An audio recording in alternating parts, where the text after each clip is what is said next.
स्वागत है भूपेश जी आपका आज तक पर।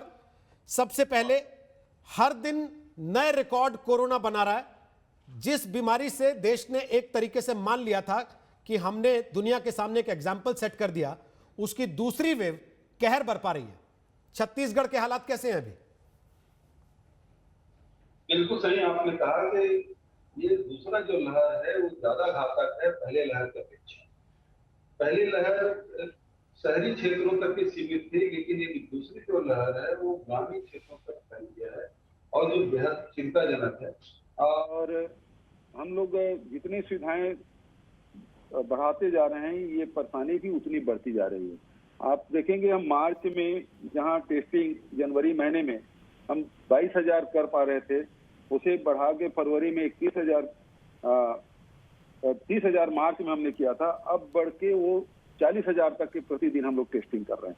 वहीं वैक्सीनेशन भी जो मिला है उसको भी हम लोग लगातार बढ़ा रहे हैं और अब एक दिन में लगभग हम लोग 3-3.25 लाख वैक्सीनेशन करने की स्थिति में है। अब हमारी क्षमता 4 लाख यदि डोज मिलते हैं तो उसको भी वैक्सीनेशन करने की स्थिति में है। अभी तक के लगभग 36 लाख लोगों को हमने वैक्सीनेशन कर लिया है। मतलब हमारी जो आबादी है उससे लगभग 12%, 2,80,00,000 हमारी जनसंख्या है, उसमें से 36 लाख से अधिक लोगों को वैक्सीन हमने लगा दिया है।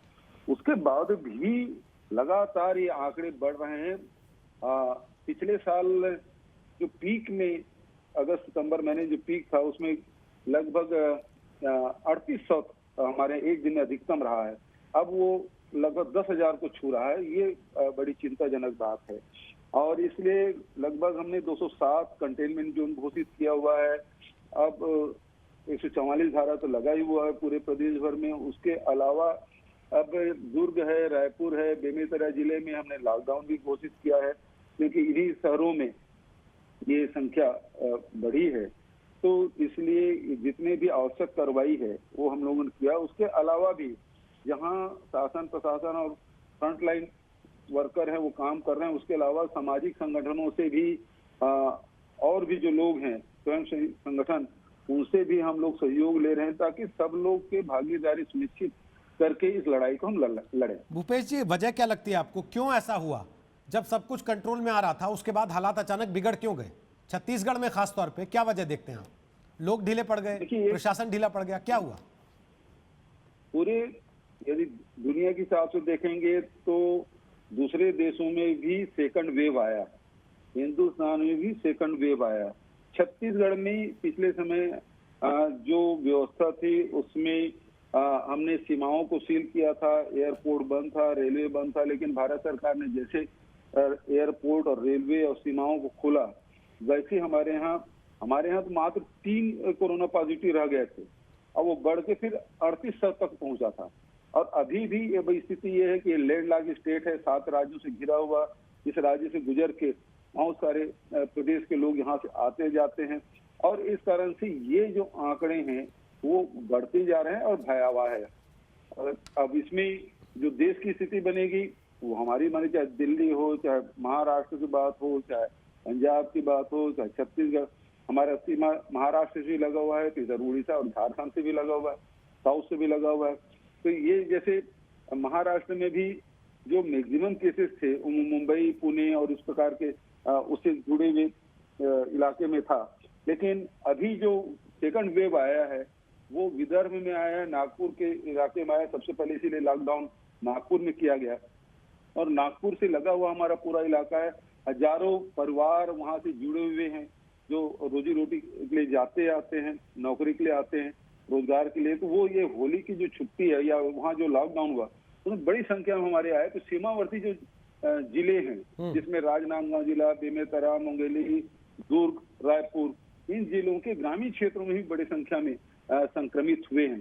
तो जैसे जैसे ये वेव का प्रभाव है और जहाँ कोरोना विस्फोट हो रहा है उसका प्रभाव सीमावर्ती क्षेत्रों में पड़ा है, इसे इनकार नहीं किया जा सकता। लेकिन भूपेश जी, जब केंद्र की सरकार ने लॉकडाउन किया तो आपकी पार्टी के बड़े नेताओं ने कहा कि लॉकडाउन कोई हल नहीं है और अब आपने अपने इलाके दुर्ग में सबसे पहले लॉकडाउन कर दिया। रायपुर छत्तीसगढ़ की राजधानी है, वहां 10 दिन का संपूर्ण लॉकडाउन लग रहा है।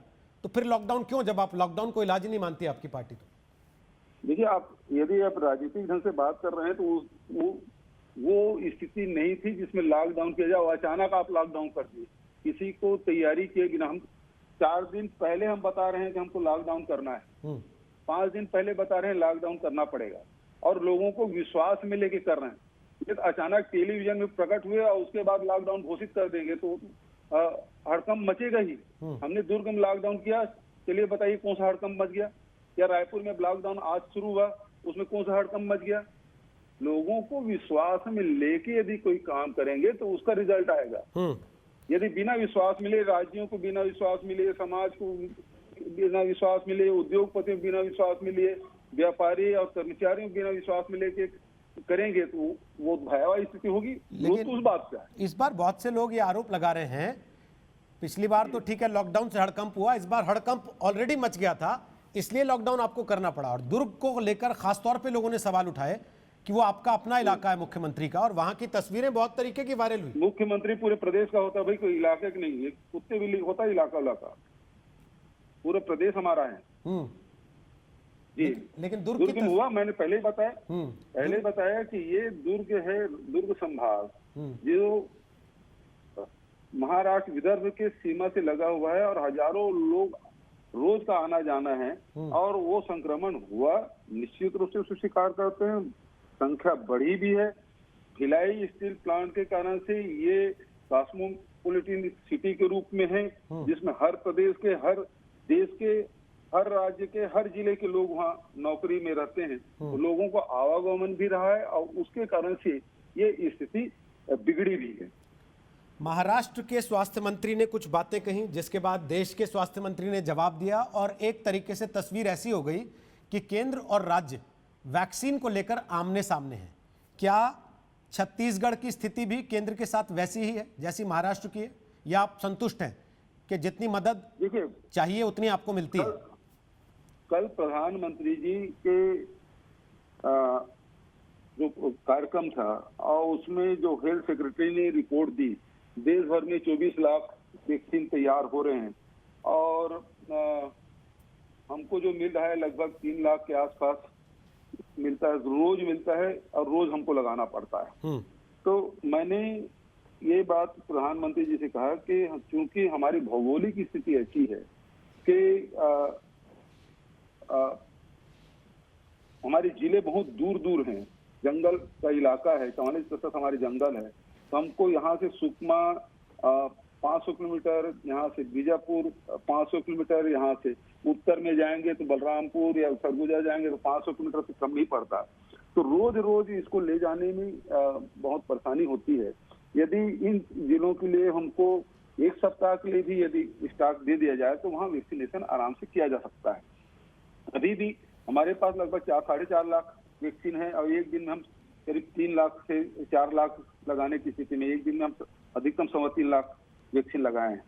तो यदि ये पर्याप्त मात्रा में उपलब्ध हो जाए, तो क्योंकि प्रोग्रामिंग उस प्रकार से होता है, यदि वैक्सीन आज ही आए और आज ही हमको लगाना है तो वितरित करने में बड़ी दिक्कत होती है, परेशानी होती है। इसलिए यदि 3 दिन का स्टाफ हो जाए, 7 दिन का स्टाफ हो जाए, तो पूरे प्रदेश में आसानी से लगाया जा सकता है, क्योंकि उस सेंटर तक पहुंचाना, लोगों को सूचना देना, लोग आएंगे। अब यदि आपके पास वैक्सीन पर्याप्त है और जितने लोग आए तो उसको वैक्सीन लगा सकते हैं, लेकिन यदि आपके पास वैक्सीन कम है और ज्यादा लोग आ गए तो वहां भगदड़ की स्थिति बन जाती है। तो इसलिए वैक्सीन पर्याप्त मात्रा में हर सेंटर में रहे, हर जिले में रहे, ये आग्रह मैंने कल प्रधानमंत्री जी के वीडियो कॉन्फ्रेंसिंग की थी।